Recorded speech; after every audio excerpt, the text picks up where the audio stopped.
30 साल की एक औरत जिसके पति अब इस दुनिया में नहीं रहे। जिंदगी तन्हा थी और सहारे की तलाश मुझे हर तरफ खींच रही थी। एक दिन मैंने सोचा कि चलो जरा बाजार चलते हैं। घर के लिए कुछ कपड़े लेने थे। रिक्शे में बैठी और सीधा निकल पड़ी। बाजार पहुंची तो रोशनी, भीड़ और दुकानों का शोर मुझे एक अजीब सी हलचल दे रहा था। मैं कपड़ों की बड़ी मार्केट में गई।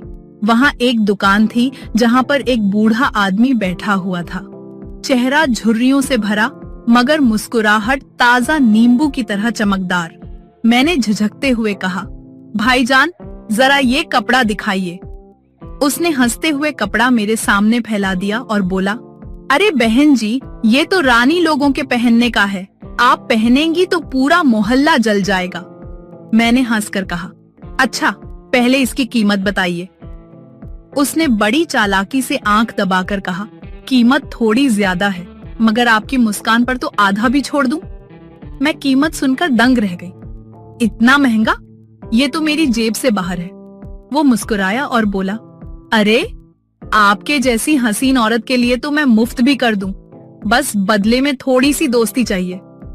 मैं उसकी बात सुनकर शर्मा गई और आंखें झुका ली।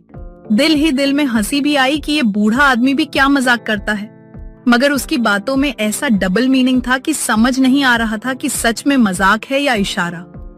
हमारी बातों बातों में हंसी मजाक और बढ़ गया। उसने अचानक हाथ बढ़ाया और बोला, चलो बहन जी, आज से दोस्ती पक्की।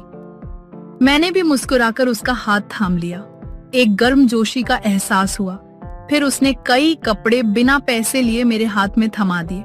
ये सब आपका तोहफा है, बस मुस्कुराती रहना। मैं कपड़ों से भरा रिक्शा लेकर घर लौट आई। रास्ते भर सोचा, ये बूढ़ा दुकानदार बड़ा अजीब है, मजाक करता है या सच बोलता है, समझ नहीं आता। रात को जब मैं खाना पका रही थी तो अचानक मेरा फोन बजा। स्क्रीन पर वही दुकानदार का नाम चमक रहा था। मैं थोड़ी हिचकिचाई मगर कॉल उठा ली। वो बोला, सबा जी, कल आप मेरे घर आएं, मैंने आपके लिए खास दावत रखी है।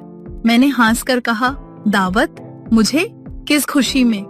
वो बोला, बस समझ लीजिए दोस्ती का पहला तुगाता। हफा।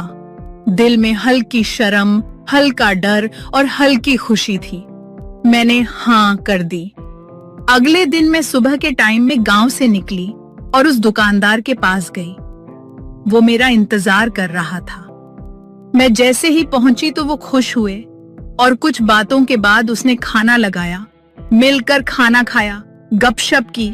फिर उसने अचानक कहा, आओ मैं तुमको अपना कमरा दिखाऊं।